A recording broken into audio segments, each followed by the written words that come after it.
साईं बाबा कौन थे और उनका जन्म कहाँ हुआ था? यह प्रश्न ऐसे हैं जिनका जवाब किसी के पास नहीं है।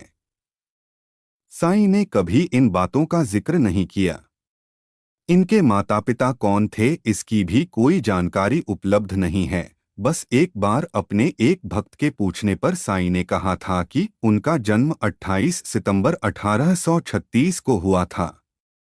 इसलिए हर साल 28 सितंबर को साईं का जन्मोत्सव मनाया जाता है।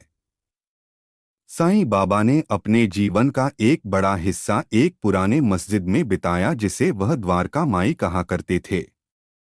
सिर पर सफेद कपड़ा बांधे हुए फकीर के रूप में साईं शिरडी में धूनी रमाए रहते थे। इनके इस रूप के कारण कुछ लोग इन्हें मुस्लिम मानते हैं, जबकि द्वारिका के प्रति श्रद्धा और प्रेम के कारण कुछ लोग इन्हें हिंदू मानते हैं।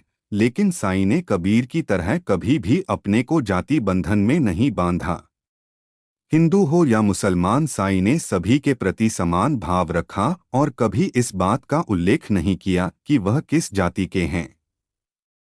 साईं ने हमेशा मानवता, प्रेम और दयालुता को अपना धर्म माना। जो भी इनके पास आता उसके प्रति बिना भेदभाव के कृपा करते। साईं के इसी व्यवहार ने उन्हें शिरडी का साईं बाबा और भक्तों का भगवान बना दिया। हालांकि साईं बाबा का साईं नाम कैसे पड़ा इसकी एक रोचक कथा है।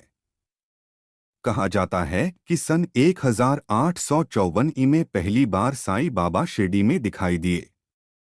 उस समय बाबा की उम्र लगभग 16 वर्ष थी।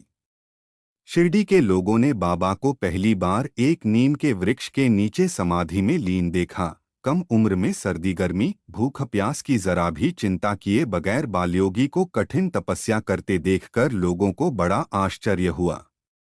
त्याग और वैराग्य की मूर्ति बने साईं ने धीरे धीरे गांव वालों का मन मोह लिया। कुछ समय शिरडी में रहकर साईं एक दिन किसी से कुछ कहे बिना अचानक वहां से चले गए।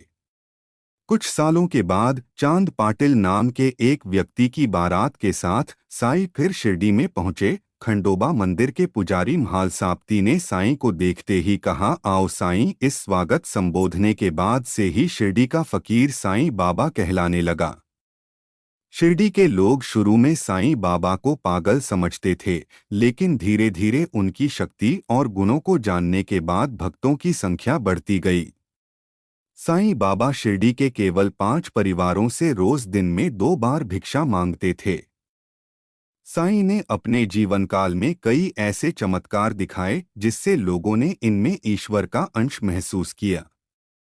इन्हीं चमत्कारों ने साईं को भगवान और ईश्वर का अवतार बना दिया। लक्ष्मी नामक एक स्त्री संतान सुख के लिए तड़प रही थी। एक दिन साईं बाबा के पास अपनी विनती लेकर पहुंच गई।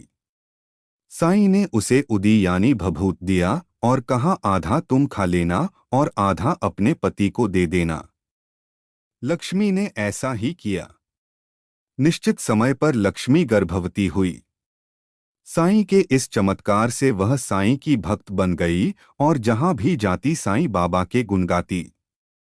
साईं के किसी विरोधी ने लक्ष्मी के गर्भ को नष्ट करने के लिए धोखे से गर्भ नष्ट करने की दवाई दे दी। इससे लक्ष्मी को पेट में दर्द एवं रक्तस्राव होने लगा। लक्ष्मी साईं के पास पहुंचकर साईं से विनती करने लगी। साईं बाबा ने लक्ष्मी को उदी खाने के लिए दिया। उदी खाते ही लक्ष्मी का रक्तस्राव रुक गया और लक्ष्मी को सही समय पर। इसी तरह की और कहानियां सुनने के लिए हमारा चैनल सब्सक्राइब करें और इस वीडियो को लाइक और शेयर करें।